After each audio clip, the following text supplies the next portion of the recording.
वाह, क्या नज़ारा है। खिड़की से बाहर देखते हुए सुधीर बोला और मेरी तरफ मुड़ा। हाँ भाई, ये तो है। मैं बोला, लगता है सूरज पहाड़ों को छूकर निकलना चाहता हो और उसकी रोशनी से ये पूरे पहाड़ जगमगा उठते हैं। पर एक बात बता, तू रोज सुबह क्यों बोलता है वाह क्या नज़ारा है? सुधीर बोला, भाई खुशियाँ गिन कर आती हैं और चुनिंदा मौक़ों पर बस लपक लिया करो।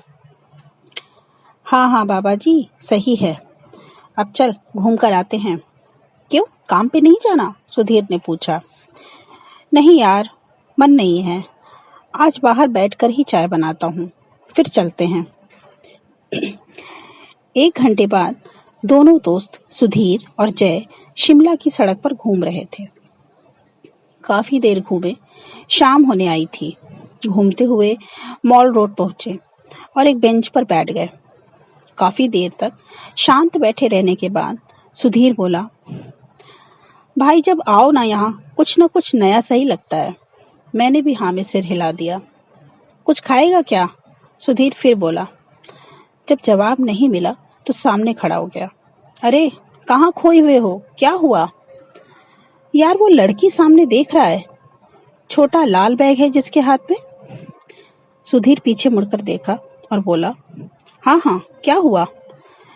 मैं बड़ी देर से देख रहा हूँ, बहुत परेशान सी दिखती है। 2 बार रो भी चुकी है। पूछे क्या चलकर? सुधीर बोला, भाई तू काम छोड़कर घूमने निकला है, इन सब चक्करों में मत पड़। पर न जाने क्यों मैं खड़ा हो गया और उस लड़की की तरफ बढ़ चला। सुधीर भी आया पीछे पीछे। मैंने धीरे से पूछा, क्या हुआ बहन जी? कुछ परेशान सी दिखती हैं, कोई मदद चाहिए?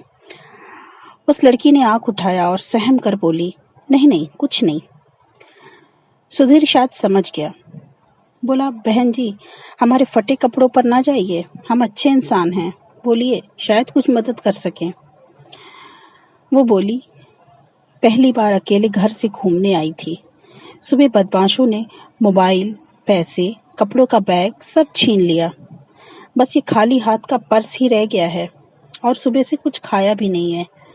अब तो बस घर जाना है, कहकर रोने लगी। सुधीर गया और कुछ खाने को ले आया। बहुत समझाने के बाद लड़की ने खाना खाया।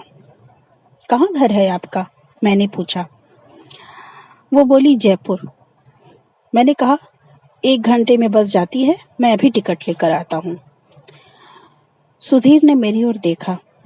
वो जानता था मैंने अपने घर के लिए पैसे इकट्ठा करना शुरू किया था। वो बस मुस्कुरा दिया। लड़की भी हिचकिचाई। पर मैं बोला, बहन जी हम घर और घर वालों की कीमत जानते हैं। दोनों खोया है हमने, आप जाइए। 1 घंटे में लड़की बस में बैठी कृतज्ञता से हमारी ओर देख रही थी। जब बस चली गई तो सुधीर बोला, चलें बाबा जी घर की ओर, अब तो खाने के भी पैसे नहीं हैं।